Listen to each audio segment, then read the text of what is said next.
Jon Jones vs. Stipe Miocic is the fight nobody asked for, yet here we are, with the UFC putting it together and fans questioning why.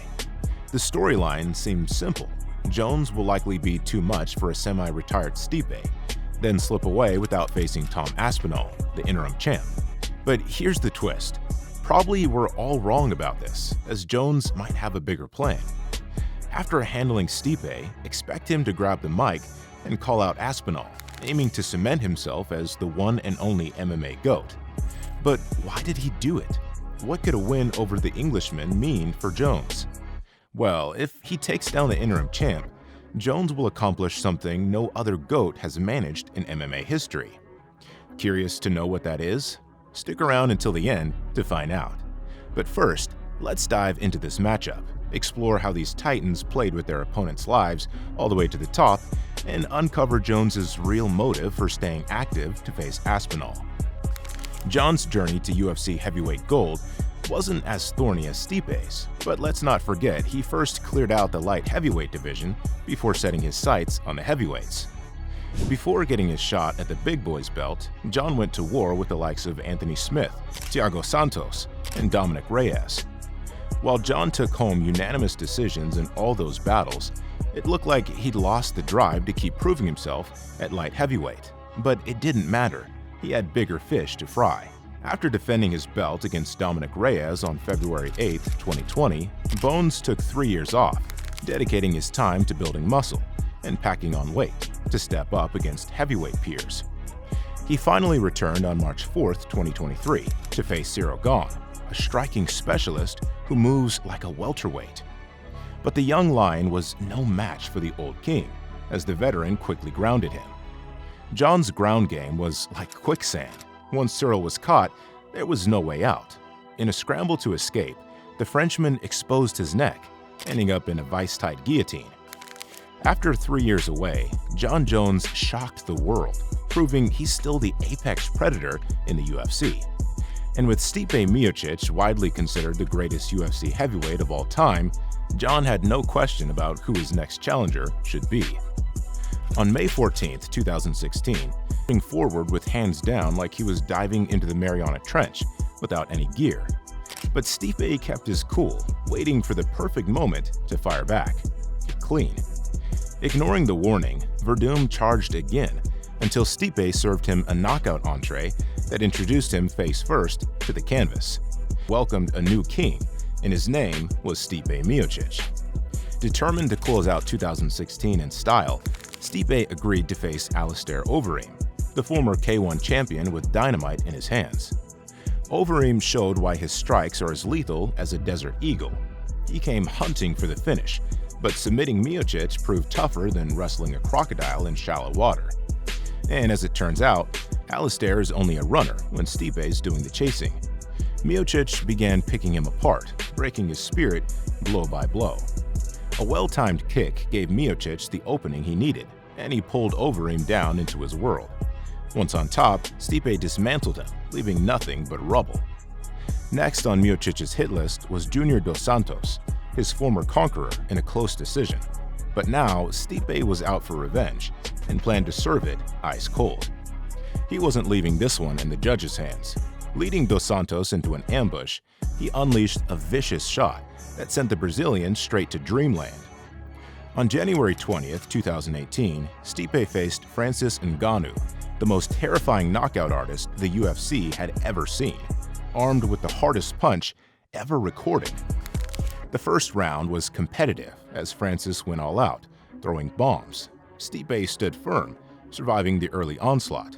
By round 2, Miocic took control, as Ngannou gamely absorbed everything coming his way.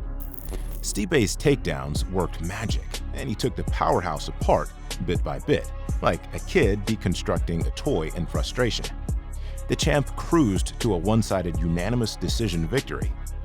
Every great story has its twist, and for Stipe, that twist was named Daniel Cormier.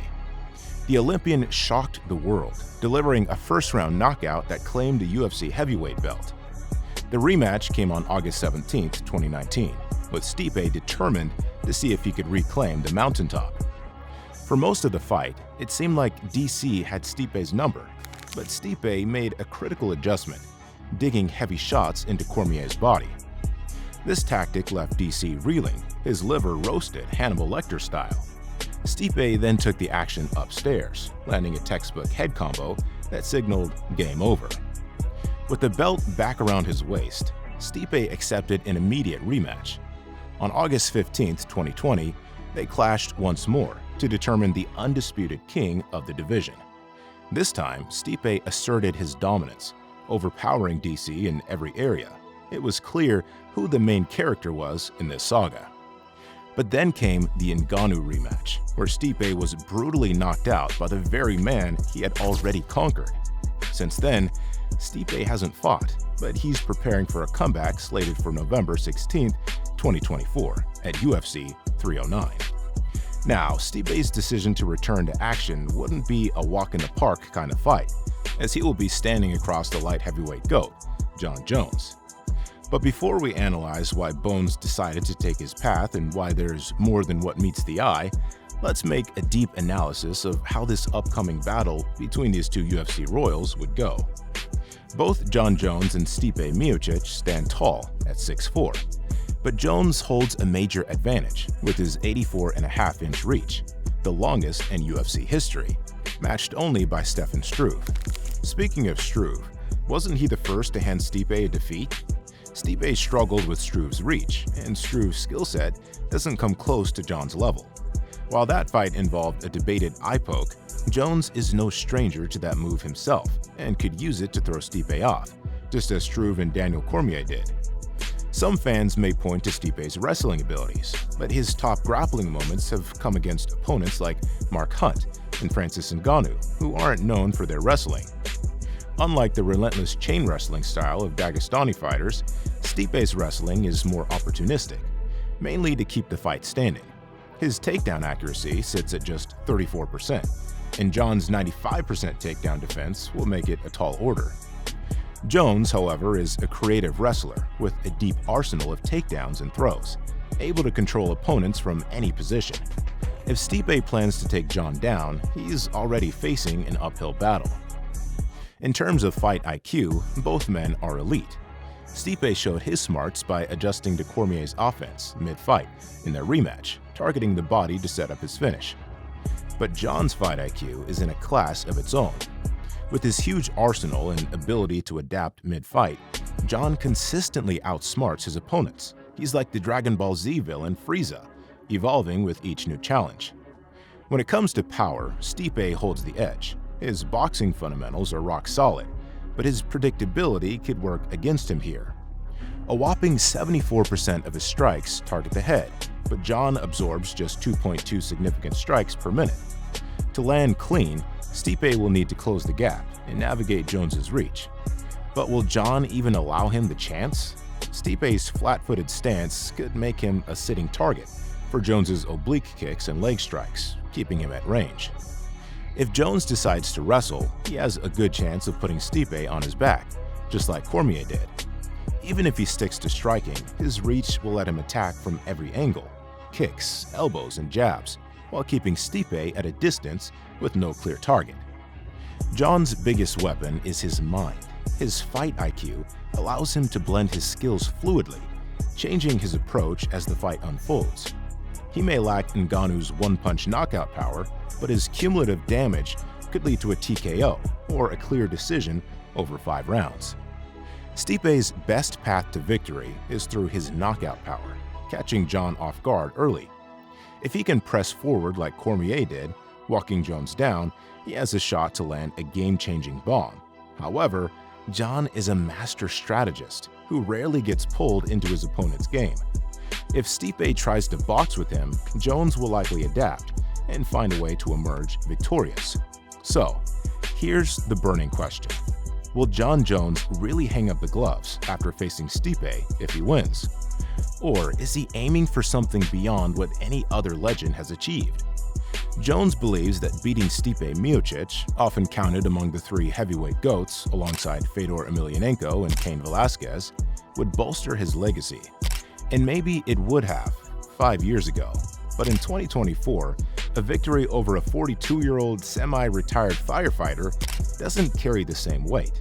No disrespect to Stipe, he's a true legend, but the fact is, he's not the fighter he once was.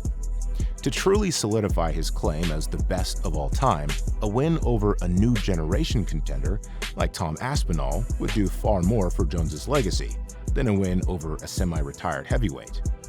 If we look at other GOATs like Anderson Silva, Fedor, Alexander Volkanovski, and Jose Aldo, a familiar pattern emerges. They conquered the legends before them and dominated the top contenders of their own generation. But when the next generation of fighters arrived, they all ultimately suffered devastating losses. Take Volkanovski, for example. He ran through the greats who came before him, like Jose Aldo and Chad Mendes, and cleared out the featherweight division by defeating all the top contenders of his era. But when a new generation fighter like Ilia Topuria arrived, Volkanovski hit a wall and took a brutal knockout loss. Jon Jones is a fighter driven to achieve what no one else has. Taking on Aspinall would not only solidify his GOAT status, but would accomplish something unprecedented. Why? Because beating a next-gen contender like Aspinall is a feat no other GOAT has pulled off. The only exception might be GSP, who retired on top, but even his legacy is complicated by the close call against Johnny Hendricks. Khabib retired undefeated, but his early departure leaves him in a different category than GSP or Anderson Silva. Some would even suggest that Demetrius Johnson is the best to ever do it, but even he had suffered devastating losses during his career. Jones, however, has the opportunity to tick every box needed to claim the title of greatest fighter ever, especially if he takes on the challenge of beating Tom Aspinall after the Stipe fight. While many expect Jon to retire, don't be surprised if he shocks everyone. He might just grab the mic and call out the Englishman, setting up a showdown that could break UFC records in 2025. And what about you, UFC fans? How do you think the fight between Stipe and Jones would go?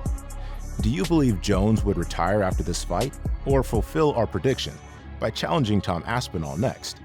Drop your thoughts in the comments, and don't forget to like and subscribe for more MMA content like this.